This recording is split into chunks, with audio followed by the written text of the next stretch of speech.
ବିଜୁ ଜନତା ଦଳର ଏକ ପ୍ରତିନିଧି ଦଳ ଆସି ଚିଫ୍ ଇଲେକ୍ଟ୍ରାଲ ଅଫିସର ମୁଖ୍ୟ ନିର୍ବାଚନ ଅଧିକାରୀଙ୍କୁ ଆମେ ଫେରାଦ ହେଇଥିଲୁ। ଫେରାଦ ହେବାର କାରଣ ହେଉଛି ଆଜି ସକାଳେ ସମ୍ବଲପୁରଠାରେ ମାନ୍ୟବର କେନ୍ଦ୍ରମନ୍ତ୍ରୀ ଏବଂ ସମ୍ବଲପୁରର ଯେ ସଂସଦୀୟ ପ୍ରାର୍ଥୀ ଅଛନ୍ତି ଶ୍ରୀ ଧର୍ମେନ୍ଦ୍ର ପ୍ରଧାନ ମହୋଦୟ ଏବଂ ସମ୍ବଲପୁରର ଭାରତୀୟ ଜନତା ପାର୍ଟିର ଯେ ବିଧାୟକ ପ୍ରାର୍ଥୀ ଅଛନ୍ତି ଶ୍ରୀ ଜୟନାରାୟଣ ମିଶ୍ର ମହୋଦୟ ସେମାନେ ଦୁଇଟି ବିଷୟରେ ମଡେଲ କୋଡ୍ ଅଫ୍ କଣ୍ଡକ୍ଟକୁ ଆଚରଣ ବିଧିକୁ ଉଲ୍ଲଂଘନ କରିଛନ୍ତି। ଆମେ ପ୍ରଥମେ ଦେଖିବାକୁ ଚାହୁଁଛୁ ଆପଣଙ୍କୁ ଏଇ ଫଟୋଗ୍ରାଫଟି ଯେଉଁ କ୍ୟାମେରାର ବନ୍ଧୁମାନେ ଅଛନ୍ତି ପ୍ରଥମେ ଫଟୋଗ୍ରାଫଟିକୁ ଦେଖନ୍ତୁ, କାରଣ ଆମେ ଖାଲି କହିଦେଇକି ପଳେଇଲେ ଆପଣ ତାଙ୍କର ବନ୍ଧୁମାନେ ପ୍ରବକ୍ତାମାନେ କହୁଛନ୍ତି ମିଛ କହୁଛନ୍ତି ବୋଲି ଆମେ ସେଥିପାଇଁ ପ୍ରଥମେ ଆପଣଙ୍କୁ ଏଇ ଭିଡ଼ିଓ ଏଇଟା ଦେଖିବାକୁ ଚାହୁଁଛୁ। ଦେଖିଲେ ସମସ୍ତେ ଅବି ଆମର ୟାର ବାସ୍ତବିକତା ଆମେ କହିବୁ। ବାସ୍ତବିକତା କ'ଣ?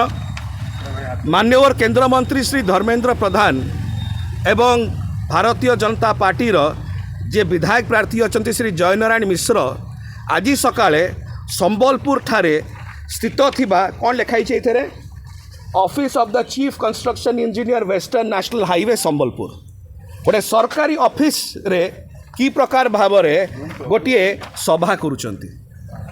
ଆପଣମାନଙ୍କ ସମ୍ମୁଖରେ ଏଇଟା ସତ୍ୟତା ରଖିବା, କାରଣ ଅନେକ ଥର ତାଙ୍କର ମାନ୍ୟବର ପ୍ରବକ୍ତା ମାନେ କହୁଛନ୍ତି ମିଛ କଥା କୁହାଯାଉଛି ବୋଲି। ଆମେ ତଥ୍ୟ ପ୍ରମାଣ ସହିତ ବିଜୁ ଜନତା ଦଳ ରଖୁଛି କେମିତି ତାଙ୍କର ହିଁ ନେତୃମଣ୍ଡଳୀ ଗୋଟେ ସରକାରୀ ଅଫିସରେ, ଆଉ ଥରେ ମୁଁ ପଢ଼ି ଦେଉଛି ସେ ଅଫିସଟି କ'ଣ, office of the chief construction engineer national highway circle Sambalpur ଗୋଟେ ସରକାରୀ ଅନୁଷ୍ଠାନରେ ସରକାରୀ ଜାଗାରେ ନିର୍ବାଚନ ଆଚରଣ ବିଧି ଚାଲିଥିଲା ବେଳେ କେମିତିକା ଦୁଇ ଜଣ ପ୍ରାର୍ଥୀ ଭାରତୀୟ ଜନତା ପାର୍ଟିର ସାଂସଦ ପ୍ରାର୍ଥୀ ସମ୍ବଲପୁରର ଶ୍ରୀ ଧର୍ମେନ୍ଦ୍ର ପ୍ରଧାନ ଏବଂ ଭାରତୀୟ ଜନତା ପାର୍ଟିର ବିଧାନସଭା ପ୍ରାର୍ଥୀ ସମ୍ବଲପୁରର ଶ୍ରୀ ଜୟନାରାୟଣ ମିଶ୍ର ଯାଇକି କାର୍ଯ୍ୟକ୍ରମ କରୁଛନ୍ତି।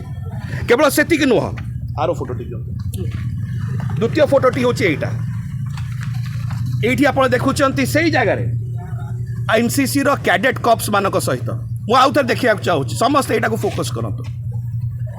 ଏନ୍ସିସି କ'ଣ? ଏନ୍ସିସି କ'ଣ ଗୋଟେ ଘରୋଇ ସଂସ୍ଥା? ନ୍ୟାସନାଲ୍ କ୍ୟାଡେଟ୍ କପ୍ସ କ'ଣ ଗୋଟେ ଘରୋଇ ବ୍ୟବସ୍ଥା? ନୁହଁ। ସମସ୍ତେ ଜାଣିଛନ୍ତି ଇଣ୍ଡିଆନ୍ ମିଲିଟାରୀ ଆମର ଯେଉଁ ଫୋର୍ସ ଅଛି ତାର କ୍ୟାଡେଟ୍ କପ୍ସ ହେଉଛି ଏନ୍ସିସି ନ୍ୟାସନାଲ୍ କ୍ୟାଡେଟ୍ କପ୍ସ ଏବଂ ଗୋଟିଏ କେନ୍ଦ୍ର ସରକାରଙ୍କର ଇଣ୍ଡିଆନ୍ ମିଲିଟାରୀର କ୍ୟାଡେଟ୍ ସ୍କୋର ସଂସ୍ଥାକୁ ନେଇକିରି କି ପ୍ରକାର ଭାବରେ ନିର୍ବାଚନର ପ୍ରଚାର ଚାଲିଛି। ଏକ ସୁଯୋଗ ସୃଷ୍ଟି କରିବାକୁ ଚେଷ୍ଟା କରାଯାଉଛି କି କେମିତିକା ଗୋଟିଏ ସରକାରୀ ଅଫିସଠାରେ କେନ୍ଦ୍ରୀୟ ଏକ ନ୍ୟାସନାଲ୍ କ୍ୟାଡେଟ୍ କର୍ପସର କେବଳ ଯେ କ୍ୟାଡେଟ୍ କର୍ପସ ଅଛନ୍ତି ନୁହନ୍ତି, ତାଙ୍କ ଅଫିସର୍ସ ମାନେ ମଧ୍ୟ ଅଛନ୍ତି। ଏହି ପ୍ରକାର ଭାବରେ କେନ୍ଦ୍ର ସରକାରଙ୍କର ଏକ କେନ୍ଦ୍ରୀୟ ବ୍ୟବସ୍ଥାକୁ ମିସୟୁଜ୍ କରାଯାଉଛି।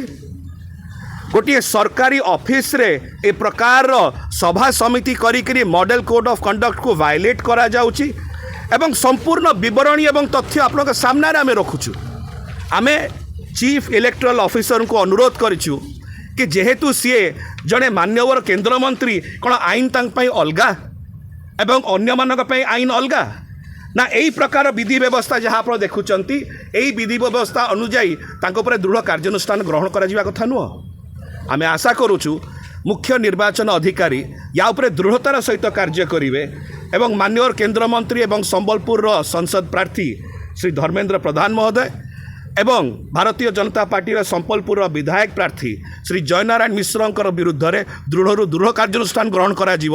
କାରଣ ଯଦି ସେମାନେ ଖୁଲ୍ଲମଖିଲ୍ଲା ମଡେଲ କୋଡ୍ ଅଫ୍ କଣ୍ଡକ୍ଟକୁ ଭାୟୋଲେଟ୍ କରିବେ ଏବଂ ତାଙ୍କ ଉପରେ କୌଣସି କାର୍ଯ୍ୟାନୁଷ୍ଠାନ ନିଆଯିବ ନାହିଁ, ତାହେଲେ ଏକ ଅବାଧ ନିରପେକ୍ଷ ନିର୍ବାଚନ ସମ୍ଭବକର ହେବ ନାହିଁ ବୋଲି ଏଇଟା ଲୋକ ଭାବିବେ।